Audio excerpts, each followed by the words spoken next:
And I guess now it's time to say good evening and welcome to the last session of this conference.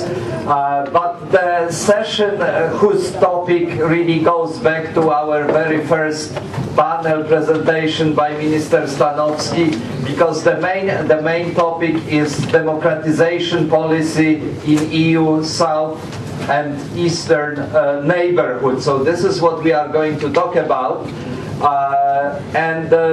As Minister Stanowski remarked this morning, if we look back a year ago, remember the whole democratization discourse, of course, in the context of general political situation, the whole discourse of democratization in Europe was quite different than what it is now.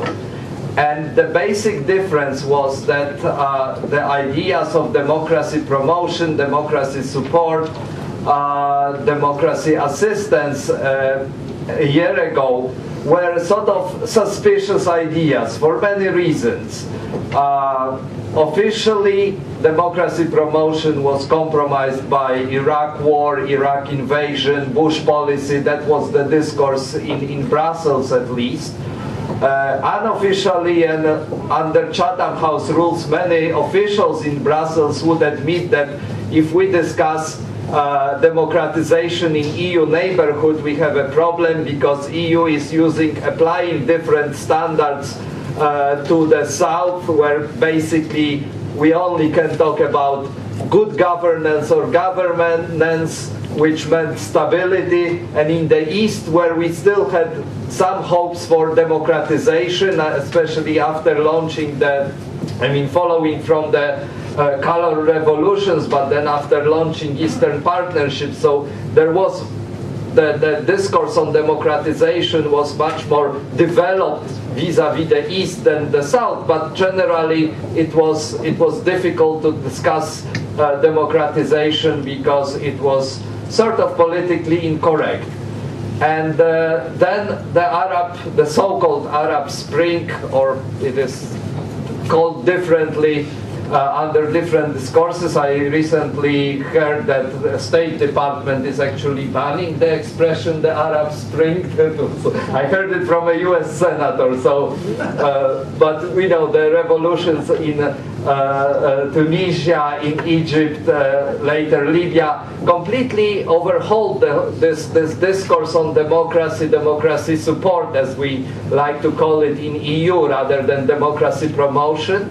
Also, we had events in Belarus and more recently Ukraine, where on the contrary we see a backlash against democracy. So this whole sort of, let's say, geography of democracy support has also switched in the neighborhood. That's my feeling. But nevertheless, the events in the southern Mediterranean basically opened up the whole debate. And I think that this idea with which Minister Sikorski came out, the idea of having European Endowment for Democracy, basically would not have been possible if not for the Arab Spring, because that really changed the discourse. There was a lot of soul searching in Brussels about what have we done wrong, why we invested so much in dictators rather than in democrats, and so on and so forth. So now we are living in a different world.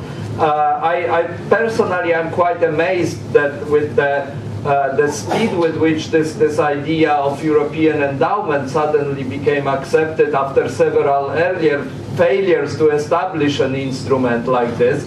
And I think we owe this to this very new situation and this self-criticism in Brussels. So in a way, what we would like to do during this panel is to try to look at the events, basically the events of last year, from the point of view of democratization policy, its lessons learned, both good and bad lessons that could be translated into recommendations, mainly for EU countries, but maybe also for the US, and the cooperation between US and EU in terms of democracy promotion, because again, one of the new developments in EU-American relations is that there is a now formal transatlantic dialogue on democracy, democratization, I think is the name which is being used, which is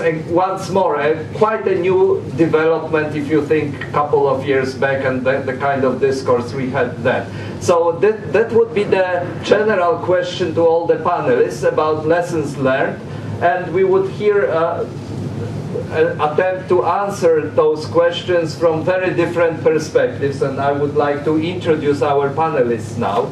So Nadine Abdalla from Egypt, who is a research fellow in a think tank called Arab Forum for Alternative Studies. And we would ask her to present the perceptions of the situation and interrelation between the events, the democracy activism in Egypt and in the south, and the policies of EU and maybe also US of A. Then Nadia Diuk, who is Vice President in National Endowment for Democracy, responsible for Europe, Asia, Africa, Latin America, and the Caribbean. Yes. Our third speaker, Lucia Najšlová, who is research fellow in EUROPEUM, a think tank in Prague, and a founding member of PASOS, just like IPA, our long-term partner in many projects, but also works for PASOS itself. And who wrote one of the policy papers for this conference. And last but not least, Mr. Wolfgang Templin, who is director of Heinrich Böll Stiftung office in Warsaw, and he would also contribute with his thoughts about our European, but also some member states' policies and how they are changing or should be changing in response to these recent events. So thank you all for agreeing to talk on this panel, and I will start with Nadine, who would be asked to reflect on the mainly Egyptian experience, and again not only about what has been happening in Egypt itself, but also the interaction with external forces who were trying to support this process towards democratization. So please, the floor is yours. Hello, good evening. I'm very happy to be with you today. I will be dividing my presentation into 3 points. The first one is lesson learned from the uprising in Egypt with comparison with Eastern Europe. Then I will talk about the Europe response and the Europe tools for supporting democratization. And I will finish by some recommendations for the EU. So my point of departure will be the events we are witnessing now in Tahrir Square. And first of all, what we can say that there was a declaration from the First Minister, which has been issued and which has been given the military a lot of powers. On Friday, last Friday, we see that the Islamists went with a big demonstration on Friday, and at 7 o'clock by the evening, they left the square. But what happened is that some of the revolutionary youth stayed at Tahrir with some of the parents of the martyrs, and they were requesting to change the military rule. And here, what happened is that the military came, and with the police also, and they were very violent, and a big repression happened with tear gases and with shooting youth on the eyes. And a lot of violence happened this day, and this had a trigger effect. We saw that from Tuesday till Saturday, big demonstration every day were happening on Tahrir Square, because everyone from these youth were seeing that this is the scene of the revolution. They are seeing the same scene in front of their eyes: police violence, military violence, and nothing has changed during these days. Also, the problem is that youth has remembered that till 10 months ago, nothing has changed. And this is what I will be focusing on. Frustration led the youth going to Tahrir Square during these days. On Tuesday, we see a big demonstration at Tahrir Square. And today we are witnessing also a very big demonstration at Tahrir, and somehow the Tahrir Square is asking for military rule to finish, and political forces are trying to do compromises with asking for a government which will be autonomous vis-à-vis the SCAF and which will have full power because the ex-government has no power vis-à-vis the SCAF. And now we are waiting to know what will be happening. So this is let me say that there has a problem in the transition in Egypt. First of all, there was a problem related to the transition administration of the process itself. Unlike the roundtables which had been held in Eastern Europe and which set a lot of agreements, economic agreements, political agreements, legal agreements, no agreement has been done between SCAF and political forces. So for 10 months, no agreement has been done, and in order to apply anything, we have to go to Tahrir in order to have our right. Political forces, in order to have the right, they should go every Friday to Tahrir. So no time frame, no roadmap or agenda for the reforms has been set, and no clear channel for communication between SCAF and political forces has been issued. And this is the reason behind that is the path of the revolution in Egypt. The revolution has been done by people, by youth, but the one who had take power is the SCAF, which is an institution of the old regime, and this has created a contradiction of interest and the contradiction in the way reforms has to be done. So the SCAF wants to have full power on the political scene and have privilege in the new system. However, the youth and new political forces want radical reforms, real reforms, and a new democratic regime. So this is the problem of the bad administration of the process. The second problem is that no reform of institution has been held. I think that in order to have a real transition to democracy, we have to transform the rule of power to the rule of law, and this didn't happen. At least 3 institutions didn't been reformed. One, security sector; second, media; and the justice. We didn't issue the independency law related to justice.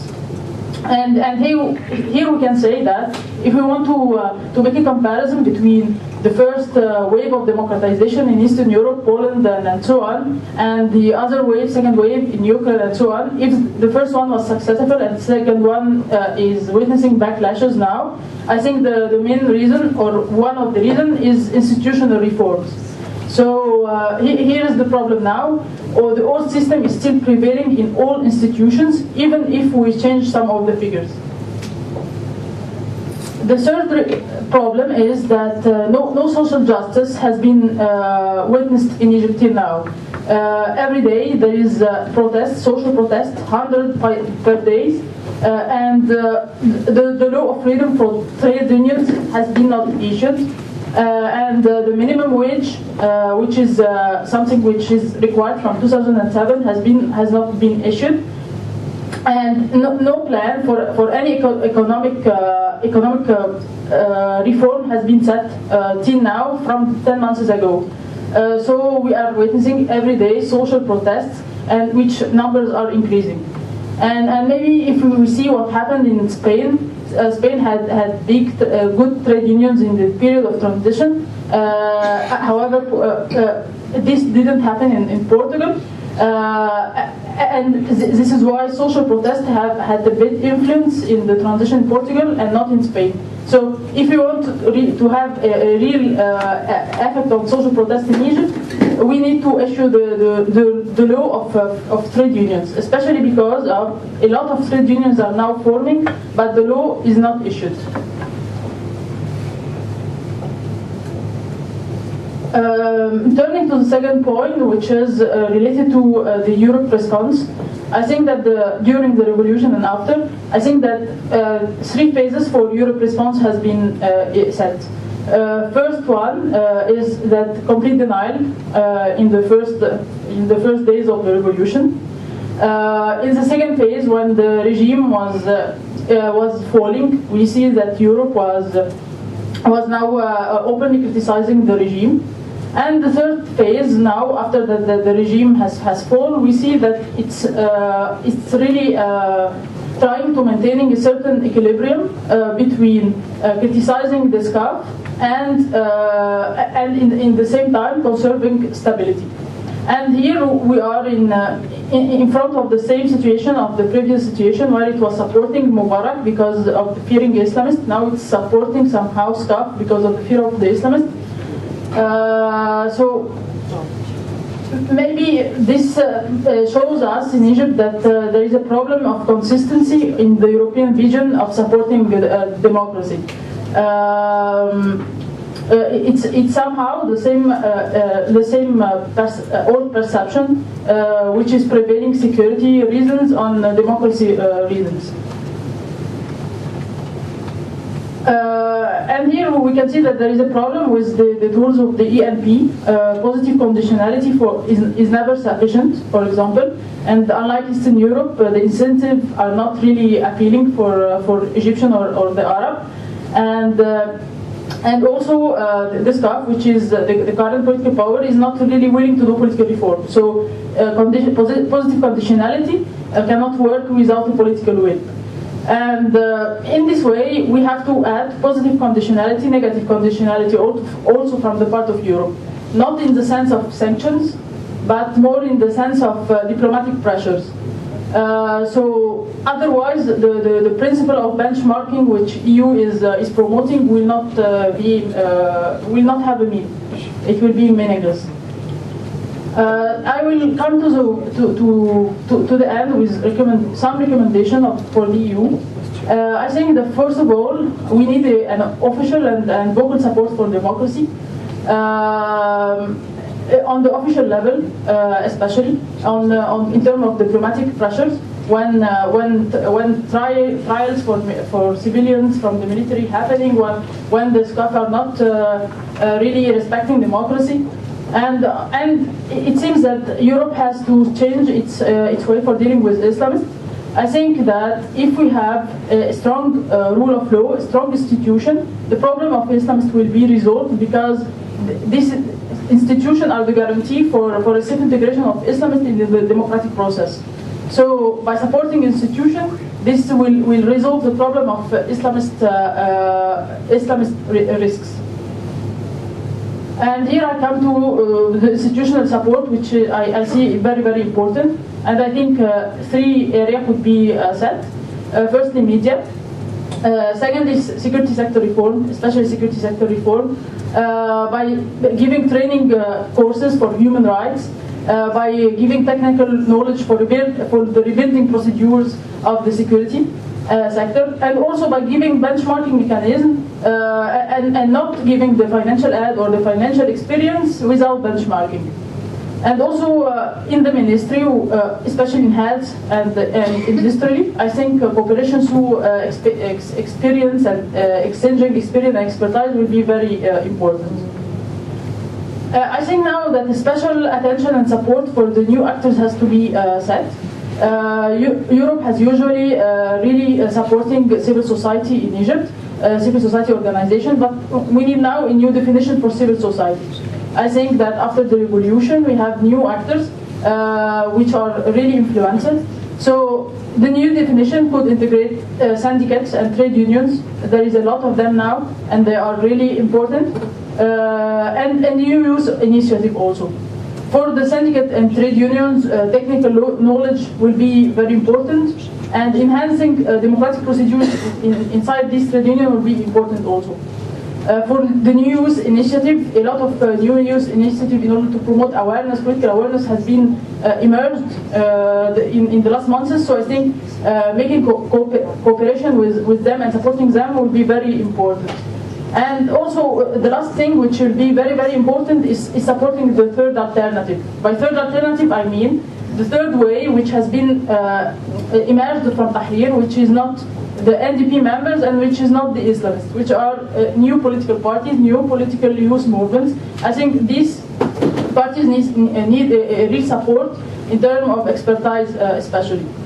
And here I will be saying something which I think it will be important, that these consultancies, these training courses or expertise should be given through Egyptian NGOs, because there is a big problem in Egypt related to exterior interference and so on. And by giving the aid, financial aid or expertise aid through local NGOs, Egyptian NGOs, this will forestall any rumors related to external interference. And I think here the EED will be very important. Because in this initiative, the EED will play a big role, as it will be more flexible, and also it will not interfere with the EIDHR instrument of the END. And finally, I think for the next election, I know that the EU has done a lot of efforts in order to help NGOs supervising the election. But also after the election, I think if there is a problem with the results, I think European diplomatic pressure will be very important if there is problems with the result of the election, rigging or anything like that. And a final suggestion is related to a committee expert. I think that the Commission, the European Commission in Egypt, needs somehow a committee of experts which will help help the Commission now to understand the problems on the ground on Egypt, which will help it to judge projects also. And I think such a committee will be also maybe interesting for the Commission delegation in Egypt. And I will stop here and then thanks. Thank you very much for this analysis, and especially for very concrete recommendations for actions and support. I think this is extremely useful. So now I will ask Nadia Diuk, who represents one of the most important global organizations supporting democracy around the world. And the basic question is the same. What have we learned from this experience, you as a donor? We always say in Europe that Europe was caught unprepared politically, but also institutionally. Do you think that your organization was prepared in a way for what has happened? And the question about this proposal for European endowment, is there anything you would like to say about this, and what we should do in Europe to have the best possible institutions supporting democracy in the neighborhood and around the world? What are the good lessons to learn from both your long-standing experience and this last year? So quite a big area to cover, but please give it a shot. Yes. Well, I don't actually plan to tell anybody what they should do. So, is this working? Is that working? Oops. Is that, can people, yeah, okay, all right, this is terrifying to look at here.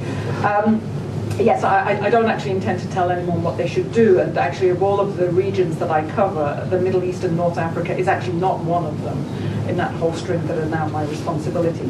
But actually, I'd like to start by just saying, thank you very much for that overview, because it actually dovetails a little bit. Dovetails quite a bit with some of the points that I have picked out that I thought that I could highlight for people here today. And I will pick up on some of the things that you said, because I think that was a very important analysis, and also some very good recommendations there, and maybe actually I could even add to some of them. Just to start off with, when you look at the kind of, and I'm glad you call this a global organisation, because I'd hate to be sort of pigeonholed as a United States organisation, because that gives a slightly different atmosphere to. Yeah, is that better? Is that better? Technology. Just wave at me if something's not working. I think it's this tape recorder here whose owner, I have no idea who it is, but Maybe it's not a tape recorder. Oh, it's a tape recorder. I think this.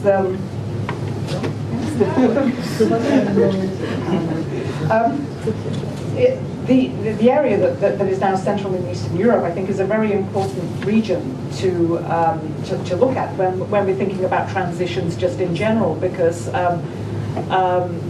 looking at this region from the outside, and I know that all of you are sort of like in this sauce and soup here for so long that maybe you don't see some of the items very clearly, but this region really is the only one that has gone in more or less a straight line from dictatorship, authoritarianism to democracy. It hasn't really much happened anywhere else in the world, and even though there were little few hiccups along the way in the 1990s, but this is a region that we can look at for some examples. But also, it's a region where the transition was actually somewhat unique, because it doesn't normally happen like that anywhere else in the world. That's just the sort of the first point that I wanted to mention. The rest of my remarks really under a couple of different headings. Looking at the revolutions, if we can call them that, in Egypt, Tunisia, possibly soon in Yemen, Syria, Libya. My first question really was, well, what are people actually asking for? And maybe I'm not so close to the situation there, but you actually highlighted a couple of those things. The first is assistance on elections, and I think here Central and Eastern Europe can provide a lot of assistance. I know that the National Endowment for Democracy actually funded a lot of the activities that the East Europeans did in the very early days with citizen monitoring of elections, with monitoring of media during elections, with polling, exit polling, that was a very important element of proving falsifications, and also of generally getting citizens involved in organizations such as, I'm trying to sort of reel off from memory, I think it was Croatia had GONG, Romania had Pro-Democracy, Bulgaria had BAFE, Ukraine had and has KPU, Committee of Voters of Ukraine. These are very important institutions, not just for monitoring elections, but actually for sort of channeling some of the activism of the young people. And there are some very important standards that have been set now by these election monitoring organizations. There is also a downside for me in election assistance being requested. Before I heard your presentation, where you do include other things, it creates the impression that in Egypt and Tunisia, they think that elections are more important than in fact in the end they probably will be. That all of the other elements somehow have been downplayed. Because the other things that we're being asked for assistance for is on creating and writing constitutions. This is very important also with a lot of experience in Eastern Europe, because of course the way that you write a constitution, the way that you insert an electoral, what kind of electoral law there is, what kind of balance of institutions within the state, makes a big difference to the way that democracy is supported or not. And again, there is a wealth of experience in Eastern Europe that really needs to be sort of extracted in a sense. The third thing that we have been asked for actually is something that I'm not sure that there's a whole lot of experience on in Central and Eastern Europe, and that's on the question of religion. And that's something that I think there is experience. I think it hasn't really been drawn together, but I think that is an area where really I think it is crucial in the Middle Eastern countries to try and find the correct place for religion in the society, because it's not as if politics can become secular overnight, because that's not the way that it's been in that country. That's a little different from Central and Eastern Europe. So in a sense, what I think is the region could provide, and which I'm a little concerned that so far hasn't happened, maybe PASOS can actually pioneer something, it's like a sort of transition checklist. What are the main things that should be looked at in once there's been a kind of uprising, once there's been a breakthrough election, once there's been a revolution, whatever you want to call it, people on the streets, what are the things that really need to be done that are crucial to be done. And again, what experience is there in Central and Eastern Europe? And I would say actually there's quite a lot, but again, it needs to be collected. You mentioned media. Again, there's a lot of experience in Central and Eastern Europe how you transition from a sort of authoritarian, state-controlled media to a more democratic media, how you set standards in journalism, how you train journalists, how you support independent newspapers. There's a lot of experience in another area that you mentioned, although I can't quite pinpoint right now, in the judiciary. Maybe not quite as successful as we would like it to be in some of the countries, but there is experience there. There is experience with political parties. How do you support groups that evolve into being political parties? Because I'm not convinced that there were real political parties in Central and Eastern Europe at the beginning of the 1990s. They actually evolved into political parties. Local government. There's a lot of experience on how you organize democratic, decentralized local governments. Analytical centers, you have the result of many years of working on with analytical centers right here in front of you, which is also another important element of transition. Also, very important point that you mentioned, how to work with the security services. And this I know there have been a lot of articles just even in the last week relating specifically to what's going on in Egypt right now on the continued activities of the security services. Well, again, in Central and Eastern Europe, each country had its own process of lustration. But immediately, well, Poland was a little different from the Czech Republic, and I'm kind of reaching back into my memory now. Each country did it slightly differently. But at least the principle was there, that the people who worked with the old regime, in one measure or another, had to answer for what they did in the past.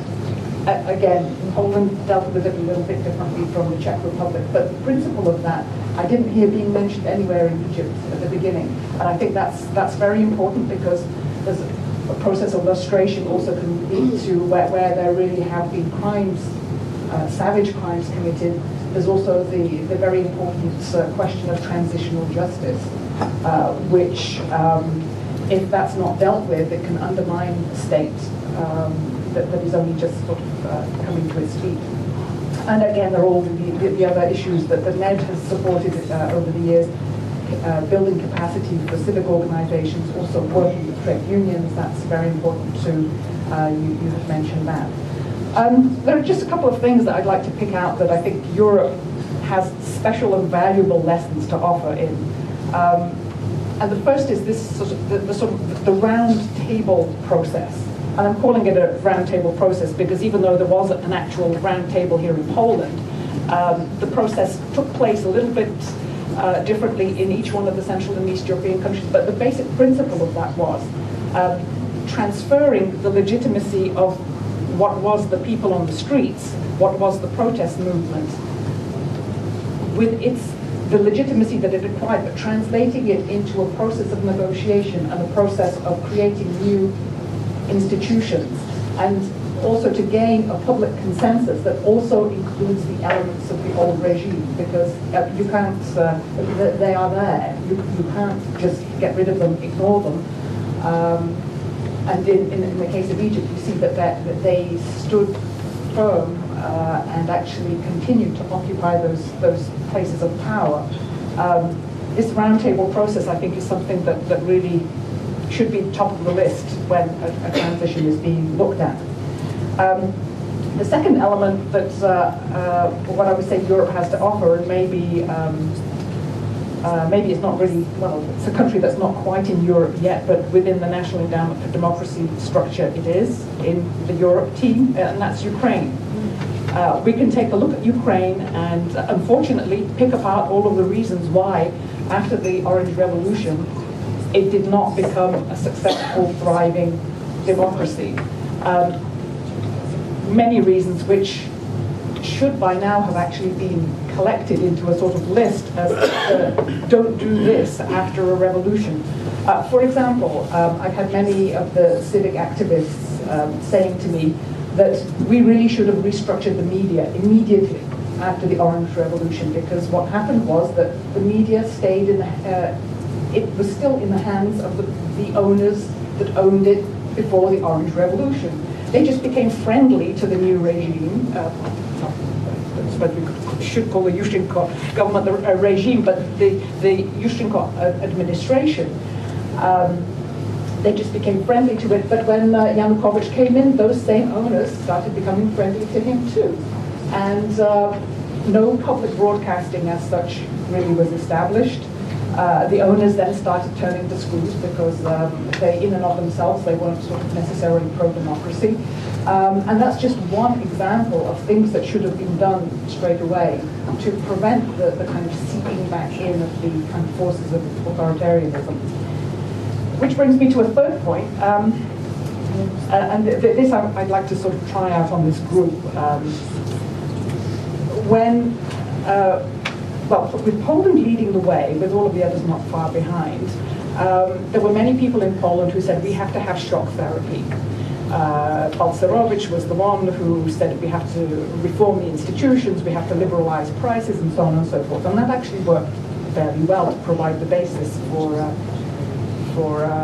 future political events. However, there was no shock therapy as such in the political and civic world.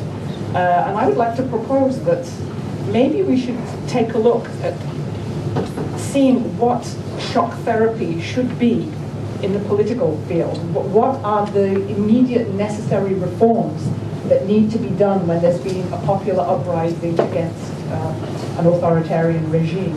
I think these elements are shouldn't be any sort of surprise, but if you put them all together and implement them straight away in the same way that Balcerowicz did, and I know that he wasn't very popular in some quarters, but you know, looking at Poland today, it didn't work too badly. I think we kind of achieved something. Shouldn't there be shock therapy in terms of laws, reforms in the political arena? I throw that out to all the think tank people here to think about. Which brings me to a final point. And that's really two things, which I've made a note of: values and the European Endowment for Democracy. And one is intertwined with the other a little bit. The point of values is you can be very technical in your approach to how to support or promote democracy, whichever term you want to use. We used to promote democracy until the Iraq War, by the way, and then we started supporting it, and I think we might be actually back to promoting it again. It kind of gave us a very bad name, unfortunately, the Iraq War, which is nothing to do with us. There have to be values and standards, and you need to sort of think about them very concretely, because they don't always sort of happen on their own. You have to create a situation where you're thinking about the values that support a democracy. And that is something that we've always tried to do in the National Endowment for Democracy, as well as providing funds for building capacity for civic organizations, for independent media, human rights, and so on. We always had a focus on values, because these are the sort of long-lasting building blocks of democracy. And you tend to find that bureaucratic organizations won't look at values, but you have to have a sensitivity that this in the long term is going to pay off. So it makes me wonder, with the European Endowment for Democracy, what sort of role are values going to play there? I get a little worried when I hear that new, not yet really established institution being called a new instrument of European policy, and also that, as you said, that it arose out of the Arab Spring. This makes me worry a bit, because it kind of links it causally to something that the European institutions couldn't achieve, or the perception was that they couldn't achieve them with the tools and the instruments that they had, so they created another instrument. And I'm sure that the reason why European Endowment for Democracy is being used as the term, as opposed to any other partnership or institution or whatever the other terms that have been used for these kinds of foundations that have money. I mean, and there have been a few of them in Europe. But the reason why endowment is being used, I'm sure, is because they're looking at, with, in all modesty, the National Endowment for Democracy in the United States to see how successful we have been in many areas. Not sort of always unqualified success, but we have been doing this for 27 or 28 years now. So, and I think we've done a pretty good job in most places. And I'm sure that the Europeans who are looking at at what we've been able to achieve have that in mind when they want to call this the European Endowment for Democracy, because we don't have an actual endowment, and I don't think the Europeans are going to have an actual endowment either. These are going to be funds that come straight from some Treasury, EU Commission, whatever, as our funding mostly comes from the US Treasury and the American taxpayers. So in order for the European Endowment for Democracy to really get off to a good start, it really needs to think of itself as more of a sort of independent institution. And I haven't really sort of heard too much about the values that this institution will represent. The fact that it can be a sort of beacon for people and organizations that and Democrats around the world who are seeking those high ideals of freedom and tolerance and so on. I mean, I've heard a lot about flexibility. Well, that's a sort of technical thing. So I again would like to just sort of end on that because I think this question of values needs to be brought out if this European Endowment for Democracy is going to stand any chance of being different from all of the other institutions. And we at the NED would be very happy to cooperate and provide some more sort of assistance if needed, or discussion, dialogue, and you're very welcome to come and take a look to see how we have worked. And as you know, many of us have been working there for a long time. We've been in there for the long term, and we would like to see the European Endowment for Democracy succeed, so that we could finally have a real partner in Europe, so that we don't have to carry on funding all of these things ourselves. Anyway, maybe I should end on that and be open for questions later. Thank you very much for that. I will just make one sort of correction. I didn't say that Arab Spring created the need for the endowment. I said that it changed the discourse in Europe, in Brussels, that made it possible for the supporters of an endowment to have the upper hand and to push through the idea, because there were several earlier attempts to do something like that, which were only, let's say, partly successful. That is, the European Instrument for Democracy and Human Rights was initially proposed as something like NED. Yes, it was supposed to be called European Instrument for Democracy, was to be related somehow to European Parliament and so on, and then it became part of the instruments, yes, and then we had European Partnership for Democracy, which exists as an NGO and is doing wonderful work in Brussels, but it doesn't get the direct funding from EU budget and from the government, which is one of the things that this new endowment will be doing. And my last remark, at least at this stage, this endowment will, it's not only a phony name. I mean, that they actually want it to look a bit as a trust fund, to set up its own financial regulations so that grant making wouldn't be bound by the general EU financial rules. That's the idea, and apparently it's not impossible. I mean, last week we had Kucharczyk in Warsaw, and he was trying to persuade us that at this stage it is possible to have something like this. So I think we are moving there, but of course the other insights are very, very valuable, I think.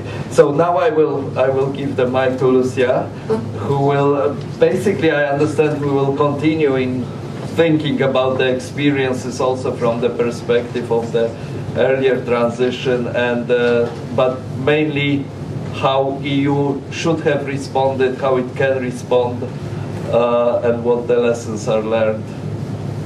You have difficult questions, Jacek. I know. Okay. But I know you're the right person to answer them. I don't know if Friday evening is good time. Whose is this? Because if it belongs to some secret service in undemocratic country, we are very happy that they expressed interest in dialogue with civil society. Against you. Okay, I keep thinking what Jacek suggested at the beginning, that State Department is considering renaming the Arab Spring to what? I mean, last time when we heard Arab Awakening, I believe. last time when we heard about language engineering in the United States, it was French fries to freedom fries, right? So it's going to be Arab freedom now? Or? Good, on a serious note, first I would like to really and deeply thank to both Nadine Abdalla and Bassem Fati from Egypt who joined us. All of us of course traveled a long time, but given the seriousness of events that are now taking in Egypt, it's really great that we have them here. Really thank you for coming. Nadia said earlier that she's not going to tell anyone what to do. I am. As a European citizen, I feel quite obliged to tell the EU what it should do, but then of course, who is the EU? I think I'm quite loud. Yeah, it's up to you. This is not working. Okay, better. Until 2011, I think we were asking, or many policymakers in the European Union were asking the wrong question. We were asking, what kind of Mediterranean, what kind of Middle East, what kind of North Africa do we need? And obviously we were getting wrong answers. So if we switch the question to what kind of Europe does the Mediterranean need, I think we are more on the correct path to get better answers. And I would like to speak the next few minutes along these lines. I mean, it is pretty much clear to everybody in this room what kind of European policy we have seen towards the Middle East and North Africa. It was the policy of indifference or non-interest. It was the policy of being a payer, not a player, and it was a very hypocritical policy because it served our interests and not the region. And of course we were publishing the lovely declaration how we support human rights, and we were actually sending there billions of euro. And it is very interesting that if you ask Egyptian or a Tunisian, can you tell me one good thing that EU supported in your country? Very often they will not come up with an example, because even those few useful things that the EU actually did support didn't get visibility. So let's hope that this is going to be changing, although I have to remain faithful to my profession of Central European intellectual and be skeptical. Because when we have seen the March and the May communications of the European Commission and the High Representative Ashton, one on the new approach to the region, the new partnership, and the second one on the European Neighbourhood Policy Review, again, I do not have the impression and I do not have the knowledge that this new approach would have been devised in the communication with the major players, major actors or thinkers in the region about which we are talking about. So that would lead to the first recommendation to European Union, wake up. And wake up means that if one of the major criticisms towards European policy in the Middle East and North Africa has been that Europe has been talking only to the states, waking up means start talking to non-state actors. There are new tools. Everybody is discussing European Endowment for Democracy, even though no one saw it yet. There is a sister of European Endowment for Democracy, the Civil Society Facility, which is also in its, still I believe, in the thought stage. Now, I am skeptical about viability of these tools, or to put it this way, of course they can serve good purpose, because any tool can serve good or bad purpose. But let me ask the question, is this the way how to reform the EU instruments for support of democracy, human rights, and all the other nice things? I love the European Union. It has done a lot of positive things for my country of citizenship, but it has one very big flaw, very slow or limited institutional learning. The EU has had, for a number of years, a lot of democracy support tools, but instead of repairing the tools that we have now, we come up with the new ones. So I'm not sure if we can fix the problem about which we all know, and that is that the big EU funding instruments, such as Instrument for Human Rights and Democracy, Instrument for Non-State Actors and Local Authorities, etc., major problem of them is that as a small organization, you cannot reach out to them, and second, it takes 1.5 years sometimes to learn whether your project was supported by the time the situation changes and you can write a new one. So my problem is that we are trying to fix, we are not trying to fix the existing problems, but we are trying to come up with new tools and leave the old ones as problematic as they are. So I'm very happy to join the debate on EED and civil society facility and all these new fancy democracy support gadgets, but why don't we also discuss reform of the existing instruments that do distribute hundreds of millions of euros.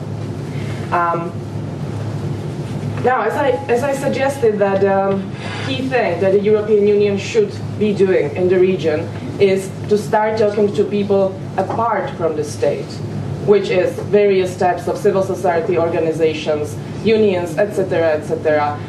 I believe the trade unions are going to be, or might be, key players, because the revolutions were not only about freedom and dignity in the meaning of freedom, but also dignity in terms of socio-economic justice. That is an important issue that will need to be discussed, and I fully agree on this with Nadine, where I am not sure if I agree. Nadine, you were suggesting that the EU should be supporting the so-called third way, which means the political parties who are not the remnants of the Mubarak party and are not the Islamists. I think I have a slight problem with this, and this might be also a problem with the EED. Again, one of the reasons why EU was criticized for years by the people from the region is that it used to pick winners. I mean, who are the Europeans to tell the Egyptians or Tunisians which parties they should vote for? And in case the EU starts supporting certain political parties, I'm not sure that we are going to clean its reputation. And we know that the reputation of both the United States and Europe is not very positive in the region. Jacek mentioned that we have written a little pamphlet with Sasha Duleba, director of SFPA, who is saying hi, unfortunately who couldn't be here. And our little flyer, a couple of pages somewhere at the table close to the exit from this floor, is suggesting that why doesn't the EU start thinking about the Mediterranean Civil Society Forum? Now, I can feel some doubt and grinning among the people who take part in the Eastern Partnership Civil Society Forum, because as critical minds, you see there are more problems than positive things. But then, I mean, I cannot help myself but to come back to the old motto about democracy, that of course it's the worst system, but we cannot have anything better. Yeah, we don't have anything better. So this is where I think that we can connect the Eastern neighborhood, sorry, I smoke much, the Eastern neighborhood policy and the Southern neighborhood policy. In the East, we have tried many things. Now we have 2 years of Eastern Partnership. If you go across the various tools and instruments and projects and programs and offers, none of them had so far had significant impact on everyday life of people in Ukraine, Belarus, etc., etc., etc. But what is important innovation compared to previous tools that the European Union has ever used in all of its neighborhoods or target regions, partner regions, whatever we call them, is this: the idea of civil society forum. Not as a, and now I'm not going to speak about civil society forum as it is, but as it should be, as the experience so far has showed us that this is the way. We know which way we shouldn't go. We somehow see the light at the end of the tunnel, and the way is that the dialogue with civil society does not mean that the EU or donor, or EU is a donor as well, will distribute some coffee money to NGOs so that they could have workshops and talk between themselves how the policymakers do not want to talk to them and how terrible it is. The real support for civil society means that the EU has to support not only financially, and it doesn't cost that much money, but also politically, and it has to force the authorities in its partner countries to speak to their own civil societies. I see the problem with this suggestion in one fact, that if you look at EU member states, very often the think tanks and civil society there are not getting as much attention of policymakers as we all would like to see and suggest for the East or for the South. But it doesn't mean that we shouldn't be trying this. What is important, and what have many people from Egypt, for example, suggested, is that the European Union should not be concentrating only on support of trainings or civil society or lessons, but it should also explain to the state authorities that it actually makes sense to talk to civil society. There are some countries in the EU that have this experience. I think this is the most reasonable trend within the Eastern Partnership Civil Society Forum, which shouldn't be one big annual assembly, but the core of its work should be the national platforms and the dialogues of the national civil societies with their national authorities, and then some sharing at the European level. Of course, we are not seeing perfect results of this, but based, as I have said, based on the experience we have seen from all the trials and errors of policy making, both in the East and in the South, I believe that this is the way to go. Also, and more importantly, as the environment changed after revolutions or revolts or uprisings in the South, it is very probable that the EU might want to reframe its contractual relations with Tunisia or Egypt. And the question is, who should define those new priorities of the partnerships, of the contracts? Should it be only the Egyptian government and the EU bureaucrats, or should other people have a say in it? Civil society, unions, etc., etc. I believe that the logics of support for civil society, of efficient support for civil society, should not go through support of ad hoc events, even though I'm not suggesting that we now have to centralize everything and come back to communism and have only one way of support. But once we see that something is working, we need to give it a chance and support it with funding. And if you look at the amounts that have gone from EU sources, yes, I should be finishing. If you I'm just taking notes. Thank you. If we look at the millions that were going to the region, and no one knows, or about many of them, no one has heard, how did they finish, where is the result? And if you consider how cheap, in fact, is to support the work of a couple of national platforms, and how cheap it is to suggest that the real result of the civil society work is not a beautiful policy paper which is hanging somewhere on a lost island, but a real change in the policy, then I think we should dedicate some serious discussion to this. Now, of course, I cannot make a presentation without mentioning Turkey, as many of you know.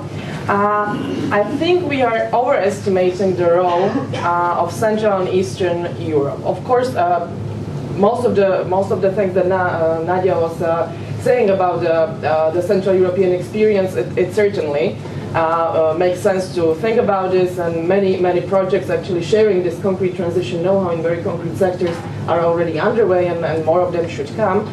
But at the same time, what I find very interesting is that, and there are two things.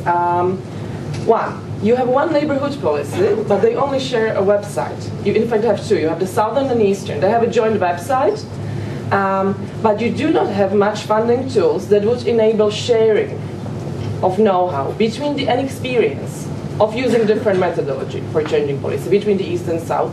And second, and this is very important, you do not have many EU funding tools. You do not have a significant EU funding tool, none exists, that would support exchange between Turkish and Egyptian civil society. And if you look at the history of presence of Central Europe and Egypt, and of Turkey and Egypt, I think the answer to the question, why should Egyptians work with the Turks, is very clear.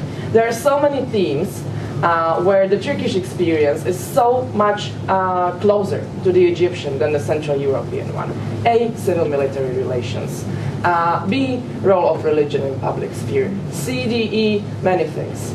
And especially, as we know, the division of public space in Turkey tends to be simplified into Islamists and secularists, although there is this important, Nadine would call it third way. This is another very big similarity. That just like in Turkey and in Egypt, you have people who are refusing both streams. Yeah, 30 seconds. So yes, I'm finishing with Turkey. Thank you. Great. Okay, so Turkey it is. Last but not least, Wolfgang Templin. I think the general question remains the same. What have we learned? But since you work for a political foundation, one of the German political foundations, and quite a lot of this discussion about lessons learned and what we need in democracy support is about not only supporting civil society but also supporting political society. And we had part of this discussion was also around European endowment, whether it will be able to support political society. If you would like to also share some thoughts about this experience of foundations such as Heinrich Böll Foundation in working with political society as part of your observations and reflections on this strange year and the events in the neighborhood, please. First, thank you for invitation. It's my first year with PASOS, and I'm very glad to be confronted with such a lot of European intellectuals and experts. As a member of the Heinrich Böll Foundation, this is a green foundation, and my position is in this context a personal position and a green position. It means it's not an official position from the German side, and a lot of arguments from my side are real critically to the official German politics in this time. 3 years ago, when the Polish-Swedish initiative of the Eastern Partnership was born, the German government had many doubts about it. Would it have any advantage if the European Union is dealing with 6 more than heterogeneous partners to find their way to the EU and to facilitate the enforcement of democratic standards? Would it be a twin of the European politics of neighborhood, which skeptic people see as a policy to avoid the integration of the European neighbors? But in a short time, we could see that some parts of this new conception brought substantial progress. It was the first time that the aspect of civil society had such a significance, such values for all countries. The constitution of national civil society platforms, their communication with each other, and the foundation of the Civil Society Forum, CSF, with representatives from all 6 countries and the EU, produced a higher level of democratic quality. Already the CSF meeting in Berlin 1 year before demonstrated that experts from NGOs and politicians are more encouraged than at the beginning of the initiative. Same, I was a part of this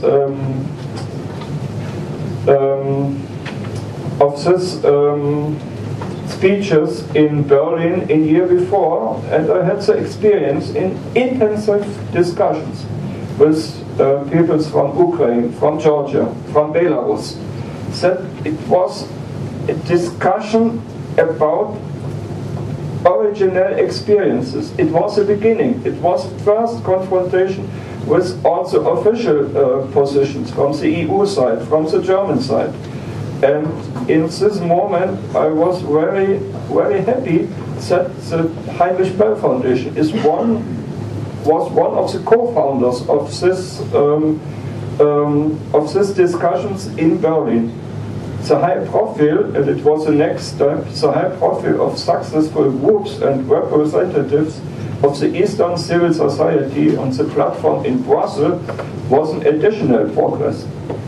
For example, the national platform of Belarus, it was one of the most active and was one of the most qualified platforms. And in this next times, which a lot of political confrontation with the official Belarus side, the members of platform had a new position, and it was for me a real new experiences. The further designing of the Eastern Partnership were one of the priorities of the Polish presidency of the EU Council. The Tusk government tried to be a partner for his Western and Eastern neighbors who designed with them together. In addition, it was the discussion before, in addition, the revolution of freedom in North Africa was a big challenge, lasting for months. Tunisia, Egypt, Libya, and the other countries of the region were observed. In this situation, the intensive interest on the countries in the south of the EU and the increasing encouragement in this region, Poland tried not to forget the Eastern dimension and the program of the Eastern Partnership. I thought in all this time it was a specific of the Polish policy to combine this, but should be part of the democratic agenda. This was very difficult. The German foreign policy had no clear position about the Eastern dimension in all this time. The very heterogeneous countries of the Eastern partnerships were more and more separated. The Ukraine government with President Yanukovych spoke positive about Europe, but they were less standard of freedom and political justice against the leaders of the opposition. Lukashenko, the last dictator in Europe, tweeted by an insolvent state, it's not ready to give up these repressions despite of EU intervention and imposition of sanctions. The summit of Eastern Partnership in September don't have any results in the behavior of both regimes. Any don't have results. No, it seems not very sure that the Polish target of this presidency of the European Council would bring any result, and the Ukrainian association program can be subscribed. What's the next complication in all these contexts and in all these problems? The Russian position. What's with Russian? In my understanding, the position of many German intellectuals and politicians in this context against Russia is not to accept for me. It's such a position. Better a stable authoritarian regime or a dictatorship than a non-stable democracy. It's also such a position what it is with Belarus and Ukraine. They have another tradition, another culture, another history. It would be impossible to have a way to Europe for such countries. Better in conditions with Russia, better in another part of this no-European continent, better in a part of a Europe, of a Eurasian combination. Such theories, such thinking exists in Germany, but it's not in all parts of intellectuals, not in all parts of political discussions. In my understanding, in my experience, the discussion in Germany, and not only the green discussion, not only the discussion from green politicians, but our position, it's clear, it's another position. I think that we have more and more arguments also in Germany that we should have a responsibility for this part of Europe, for these neighbors. What can we do in this real complicated situation, in these days, in these weeks, and in this day in Poland and in Germany? I think one position together from civil society members, from politicians, and from the open discussion in society. The door to these eastern neighbors should be open, should be real open, but only in this time, in this moment, in which the acceptation of democratic values and democratic standards is guaranteed. Such an acceptation, for me, is a condition for attractions, is a condition for real steps in progress. Contacts and attractions in every moment, but the next steps, I think, should have such conditions. And at the end of my speech, I will have a short personal remark. It's a special day for me today. Today is my birthday, and it's not so important. It's not so important, but in this time, in the end of November, also another person is in birthday. It's Julia Tymoshenko. Jacek, what's Strelec in English? Sagittarius. She is also tak, and I am thinking that such a time, that such a birthday for Julia Tymoshenko should not be in Lukyanivka, should be in freedom. I'm not in all things in favor with Julia Tymoshenko, but for me she is a person, and not only. Yuri Lutsenko, also in the Lukyanivka, and Julia Tymoshenko, and my friends in Belarus, in jail. They should be in freedom in these days. We have a good discussion in Warsaw in our conditions. I have a real wonderful day today, my birthday, and they should have the same better life conditions. Thank you.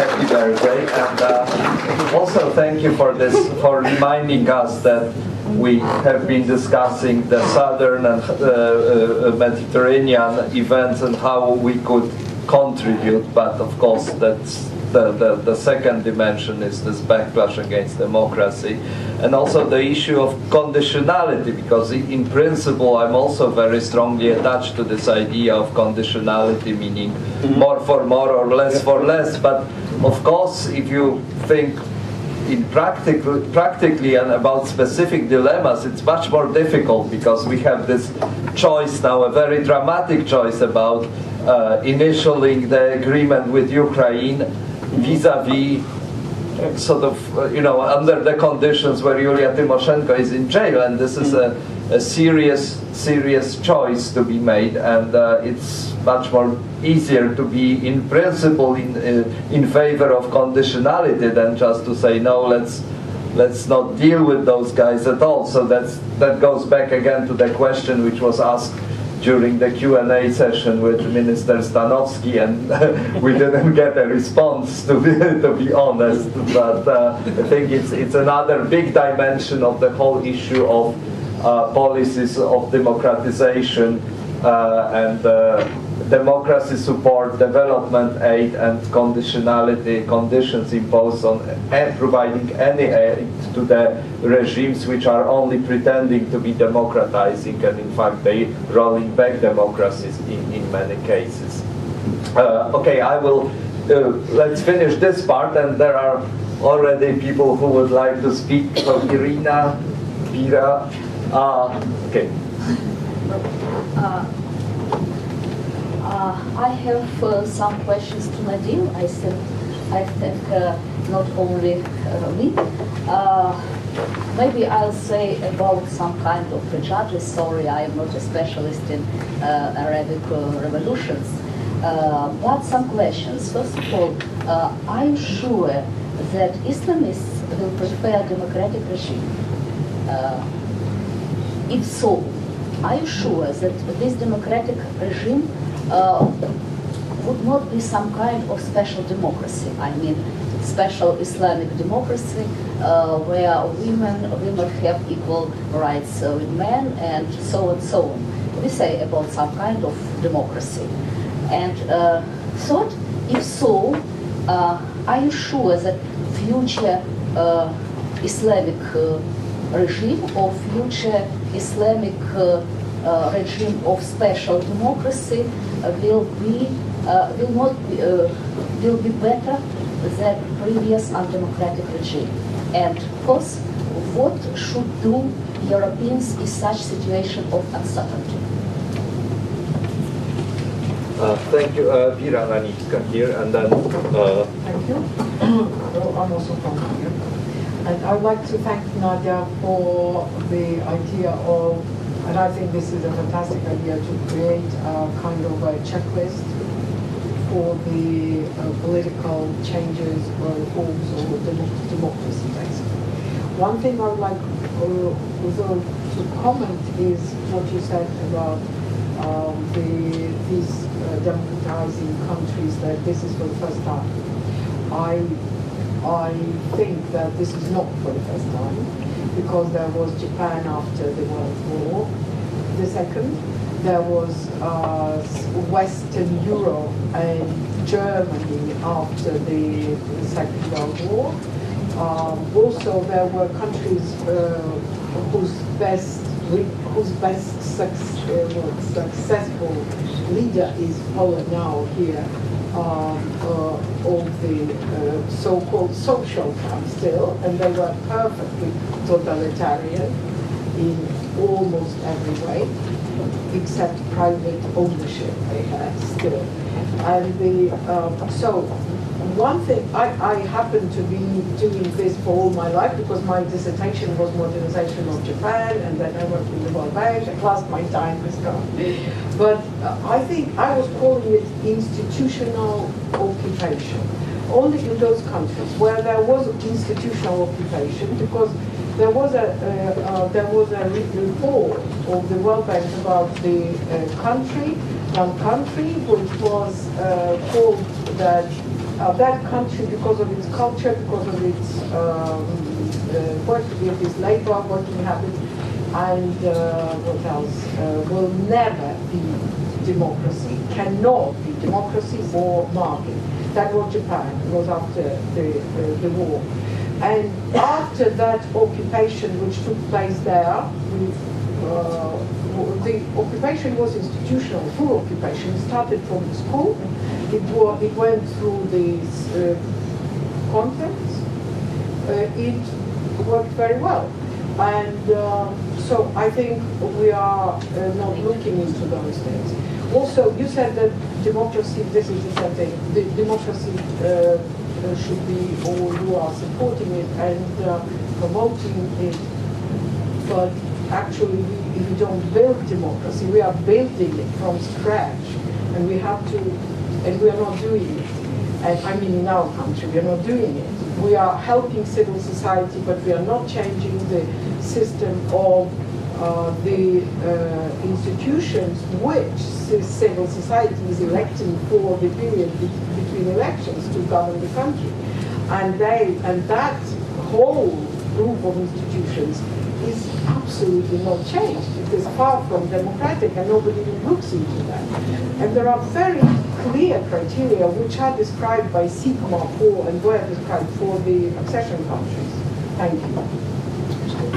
Elena Milic and then Janek. Thank you. I don't have specific questions, but I would like to use this opportunity actually to candidate Serbia as an appropriate country that EU and the individual states that have been involved in assisting Serbian transition maybe can use some experience, pull some positive lectures, and avoid some mistakes that happened in Serbia in their noble attempts to assist Egypt. And from the top of my head, I enlisted at least five similarities between, believe it or not, Serbian case and Egypt, although I didn't see Serbia in your breakdown of countries whose experience you are following. So first of all, our security structures were also dominant actually in our regime. If you bear in mind the way former Republic of Yugoslavia dissolved and the fact that Milosevic was just the avatar of these forces. Our security forces were also brutal enough to go after our own citizens of the other ethnic background, Kosovars I refer to, and to go after their political opponents, not only to oppress our human rights, as was the case in the Eastern Europe. I think that another similarity is that neither Serbia nor Egypt has a Russia that is breathing behind our neck, and that is sometimes useful in order to run away from the authoritarian regime towards the stable and developed democracies. Nor Egypt, neither Serbia has NATO as a vehicle to run away and to support EU in this consolidation process. We also witnessed a setback after initial improvements and after the October the 5th change. As you may remember, our first reform and democratic prime minister was killed by these very unreformed security structures. No, let's make no mistakes about it. And now I see another similarity as I speak. During period in late 90s, our dictator Milosevic was the pillar of stability and the guarantee of stability in the region, to quote the Western governments at the time. So this situation that the Western governments, for their own reasons, sometimes support oppressors is nothing new. But the good news is that sooner or later they do give them up once when they use their benefits from them. And based on these points of similarity, let me just suggest briefly. I know that you are most probably fed up with the suggestions that are coming all over the world, but let me give some of them nevertheless. Illustration is important, but it shouldn't be the priority. The priority in your case, I think, should be motor of transitional justice. Something like ad hoc tribunal as we had with the ICTY, because many lives have been lost already and too many brutality has been exercised already. And I think that the prospect of some thorough justice can actually mobilize people to go after these generals and others who are oppressing you. You mentioned that in the forthcoming period you expect improvement in the decision-making process and democratization of internal structures of the syndicates, and I support you. Suppose you also refer most likely to political parties. Be aware of that. It can have a negative side effects. These institutions can be easily infiltrated and penetrated by the regime activists, and sometimes maybe it is better to have less, let's say, a little bit more authoritarian and non-transparent decision-making process if these organizations, if they are really leading Egypt towards a better situation. If you believe in them, then let them do their things their own way, because as a tool of protection against the penetration, which will most definitely happen, I think. On the previous panel, where your colleague was talking about new media and activism, somebody asked him, are you already witnessing bad guys not only coming from the regime forces, but indigenously organized groups? And he said, no, only our bad guys are only the generals. Believe me, you will experience the appearance of indigenous groups that will be your strong opposition, and some of them will, of course, and maybe most of them will be actually set by the ruling structures in order to divert your attention. So be aware of that as well. And finally, I think use as much as possible new media and social networks, but don't undermine the role of the mainstream media as well, because they will describe you as young, unexperienced, etc., etc. And although, as far as I know, the democratic situation in Egypt, you are a young country. Those who are actually preserving the power, who are holding to these oppressive mechanisms, are elderly and experienced gamers. And for them, you have to have another avatar of these serious people appearing in these serious public debates in mainstream media as well. Thank you. Thank you. Jacek. Thank you. Firstly, I would like to compliment the beautiful gender balance of our panel. It's really excellent. Beautiful and smart. Very smart. And I would like also to support the idea of Lucia to involve heavily Turkey in all processes, definitely Mediterranean, because Turkey is a model for Tunisia, for Egypt. Turkey is very popular, Turkey is very active in the region, although France is not very happy with Turkey playing such a role in the region. And secondly, in Black Sea region, which is basically the Eastern Partnership. And I believe that we'll be talking about this also during our meeting in Poznan. And Turkey is very welcome, and the Turkish experience is also very valuable for also Georgia, for Azerbaijan, for other countries from the region, including Ukraine. And I have a question. I hesitated for a while to ask this question to Nadine. But Nadia, Diuk, somehow forced me mentally to ask this question, because Nadia mentioned about religion. And religion can play a very important role. Unfortunately, sometimes not very positive. So my question is about the Christian minority in Egypt, about the Copts. I saw, when I was in Washington, D.C., just a couple of weeks ago, I saw the protest of the Christian Copts in front of the White House against massacre, against killings, and against the prejudice they simply, the prosecution they face in Egypt. I would like to ask you to what extent it is true, and to what extent the Christian Copts are involved in the process of changing the regime and the revolution. Thank you. Thank you, Gabriela, and I think that we will go back to the panelists. Thank you very much. First of all, I would like to thank PASOS and Institute of Public Affairs for the invitation and for the opportunity to listen to so many interesting interventions from you, from the panelists of the previous panel on the media. And so I would like to add a little comment to Nadia Diuk's reflection on the establishment of the EED and the purpose actually we are following by pushing forward this idea. And I think that in the EU, by proposing an establishment of a new institution, we cannot escape the debate on why actually the EU should support democracy. What is meant by democracy in the EU, how we understand democracy, modern democracy.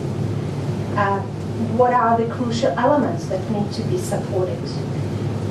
How we should do it, what tools we do have at the moment to do it, and how to do it in order to be efficient. What has been done so far, it's also important, and a review, kind of an evaluation, what has been done from our side, and what is happening at the moment. All of this, I think, is still not enough discussed within the EU, and what we need, I think, is a consensus on what we are following, a consensus of the European actors. We do have governments supporting bilaterally, funding bilateral programs. We do have foundations, political foundations. We do have European instruments, civil society organizations, many actors on the ground. And I think what we still lack here is a consensus of all these actors. and perhaps also a political will that perhaps should be restated somehow on the trans-European level, why we are ready to do it and what we actually follow by doing it. Political will and courage. That's what I see is lacking in Europe and cannot be replaced by any super flexible, super rich institution we can imagine. Roger Kucharczyk, your colleague, said in the last panel we need a lot of small grants in order to operate efficiently, and I would add, and a strategy how to make them be complementary and working in synergy. So that would be my comment. Thank you very much. So let's go back to panelists in reverse order. So Wolfgang, if you want to pick up any of the themes from the questions or comments, please. But let's try to be rather short in those final comments.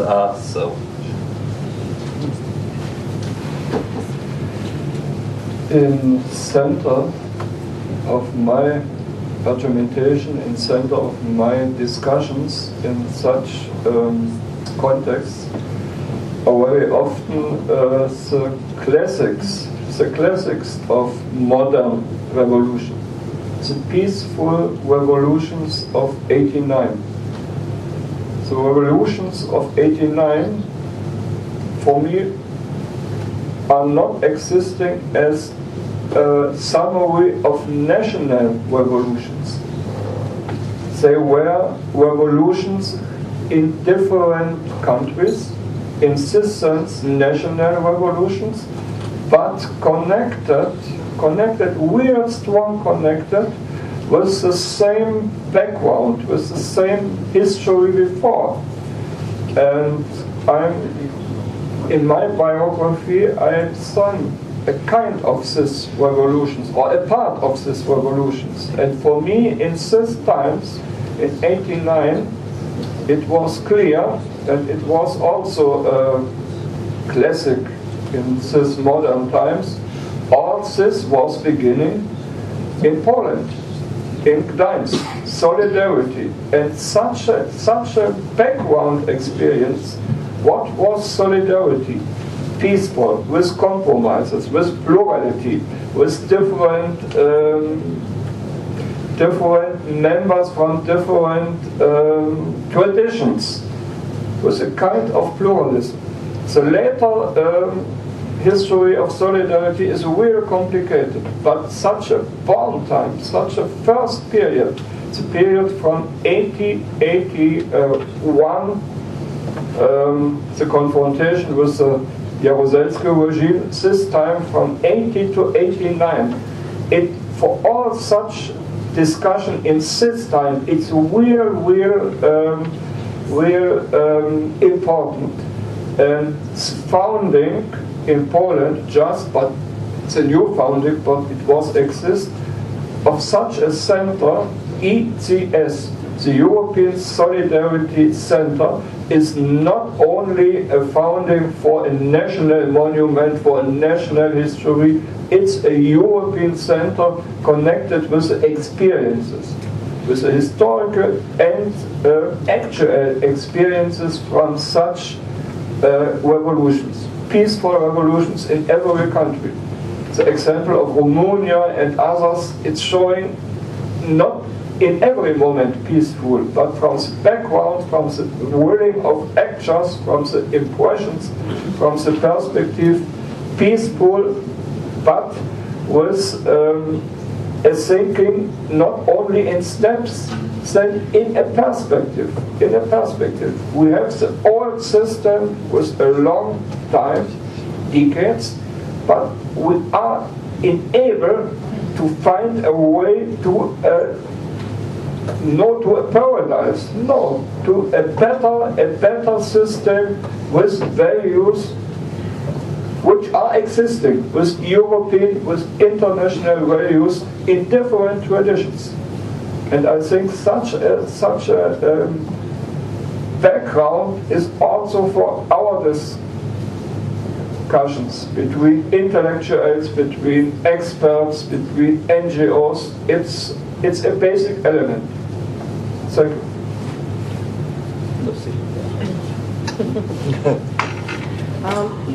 Thank you, Jan, for supporting the tricky idea, because I often tend to meet with reactions if I'm crazy. Now, not only me, more of us have been writing this for years, yeah, that Turkey is relevant for both East and the South. Let me just share one sentence from a recent research interview in Brussels at unnamed EU institution with an unnamed official, who, when asked why the EU still does not have a strategic dialogue with Turkey, when we have all those lovely documents about how we share the interests and how it would be mutually beneficial, etc., etc. So he thinks for a while, or she, and then he or she says, well, but then the EU would have to admit publicly that there is someone who does something better than her. And that wouldn't make us look good, would it? That's all. Okay, thank you. Nadia. I was just taking notes when the questions were coming. So a scattered response. Democratization in Japan, Germany. Yes, I think there are many lessons that can be learned, but unfortunately we don't have that kind of time or money anymore. We don't have armies that can go in. No more Marshall Plan, and with the new technology as well, things move just so much faster nowadays. So we should take a look at what we can learn from those experiences and see if we can put them into the fast pace that things move along in now.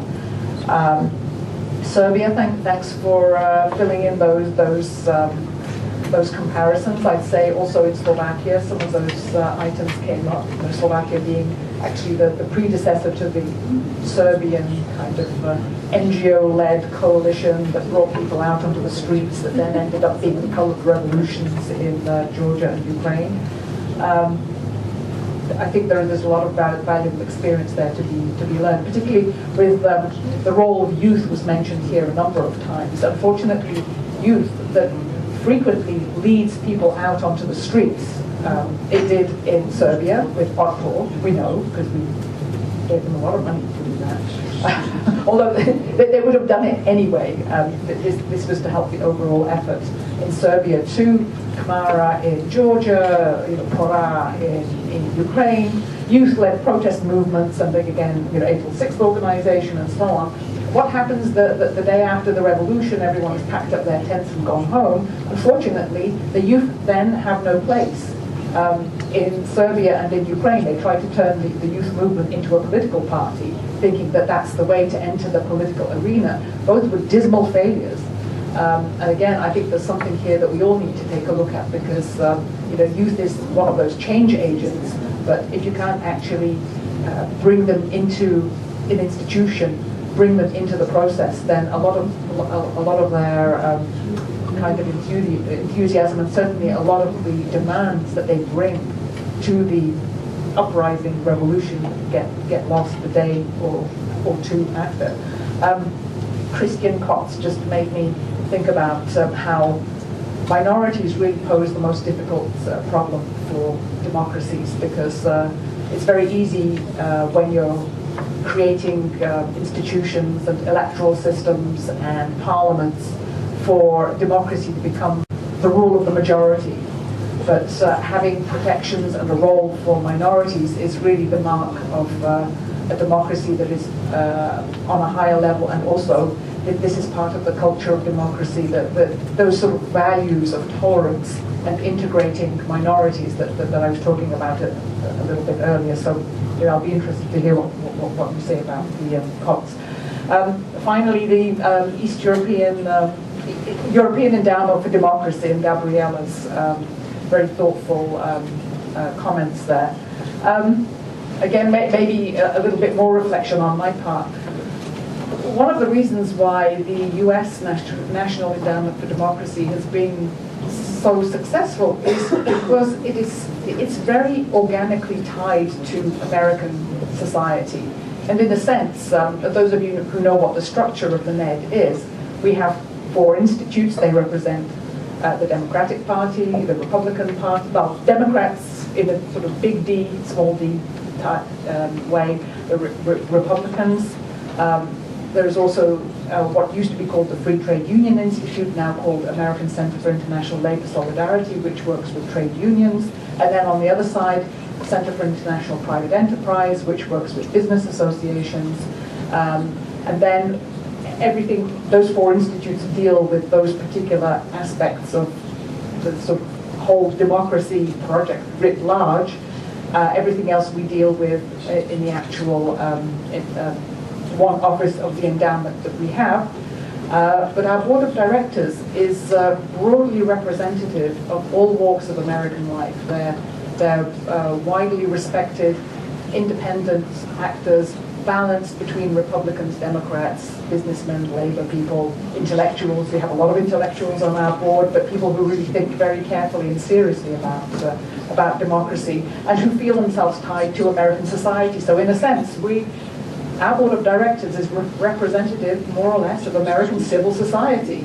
And it's a kind of organic outgrowth. So for many years I wondered, how on earth can Europe produce something like this that's organically tied to Europe? Not for me to answer, but I think that's a real challenge. But at the same time as well, I think the discussions that have been taking place, in a sense, signify some sort of breakthrough, that there are enough people now thinking about those issues to really come up seriously with an institution that will reflect all of those things and can encompass a sort of higher level of activity, thinking, representation of democracy that hasn't really taken place in Europe up until now. So I very much appreciate those comments and look forward to seeing what will happen. And it has we should have some kind of dialogue, I think, with the NED, just so that we can exchange some of our thoughts, best practices, and so on, and work in partnership from now on. Thank you. Nadine. So many thanks for your questions. So for the first question related to Islamists, actually I have never said that Islamists prefer a democratic regime. This is not right. Maybe on the contrary, they have a lot of gray zones related to Copts, related to women, related to liberties, related to the secular state. These positions vis-a-vis of these four things are not really clear. However, what I want to say is two things. What Europe can do is two things actually. Firstly, is to stick to its value, which is supporting democracy. And supporting democracy means supporting rule of law, supporting strong institution in the state. What we need is, we cannot exclude the Islamists, we cannot kill them, we have to integrate them in the political process. They are a part of the political process and a powerful part of this process. So what we need is to safely integrate them. We need to integrate them, but we need that these Islamists don't really attack the democratic process. So we need strong institutions, we need a rule of law, we need a clear constitution. So these things are the guarantee for a safe integration of Islamists in the democratic process. This is firstly. Secondly is that Islamists are, like any human being, are evolving.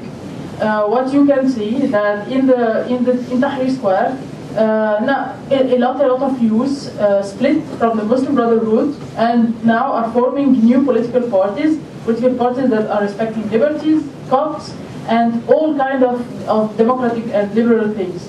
So by integrating them in the political process and in the socio-political life, you are making them evolving and making them splitting and forming something which is new. So this is firstly.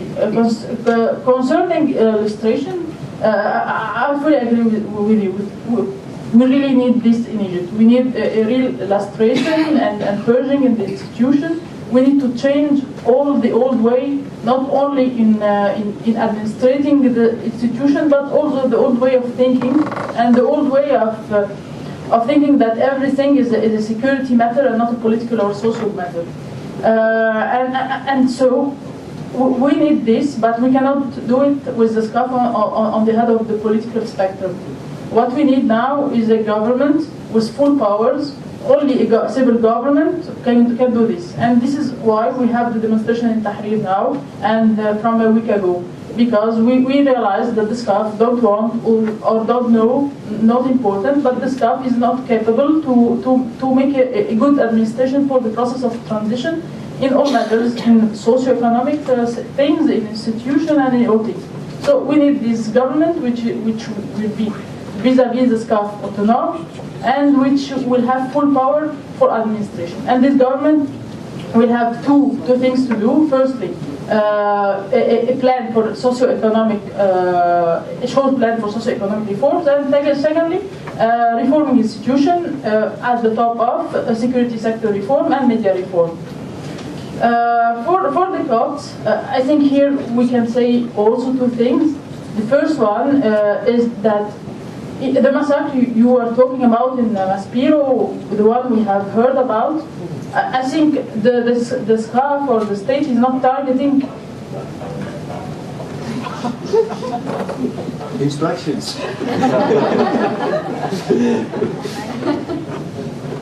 Do you have your number?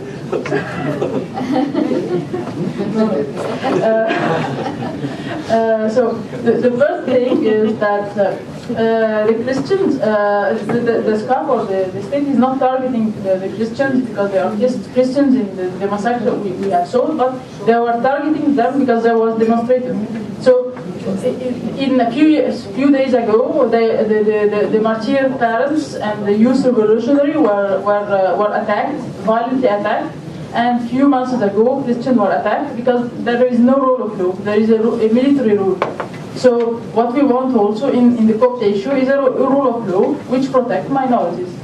And also for the Copts there is somehow the same problems for the Islamist or the Muslim Brotherhood. If the Muslim Brotherhood have orders and they are applying it, also youths are applying the order of the church in political terms. And also Copts now are evolving like the Muslim Brotherhood because they are more integrating in the political process, they are more going to Tahrir, and this is making them making their own decision in terms of politics. They are now splitting from this church order. So this is the issue with Copts. First, rule of law, and secondly, making them more integrated in the political process. Thanks. Thank you very much. I wanted to thank all the panelists for their contributions, all of you for your excellent questions and insights, even though probably not all the questions can be answered. And if I were to sum up very briefly what has been said here, for me the most important message from this year, as we've heard from many people here, is that we should stick to values, principles, whatever you call it, not to repeat those mistakes of sort of cynical policy of pretending that dictators are not dictators. And I think it's not a banal observation, because with the backlash against democracy in the East, we are now tempted to repeat in the East what we were doing in the South. So we support democracy in the South, and then we'll, start to be more pragmatic, quote unquote, in the East. And I don't think this is the outcome we would like. We would like to see after this year of Arab Spring, of Belarus, of Ukraine backlash. So I don't know if this is a good summary of what we've been said. It's not a very specific recommendation, but maybe it's something to take home. So once again, thank you everybody for being in this panel, for this conference, and with many of you will have chance to interact for the next 2 days during the PASOS assembly. So thanks a lot. Thank you.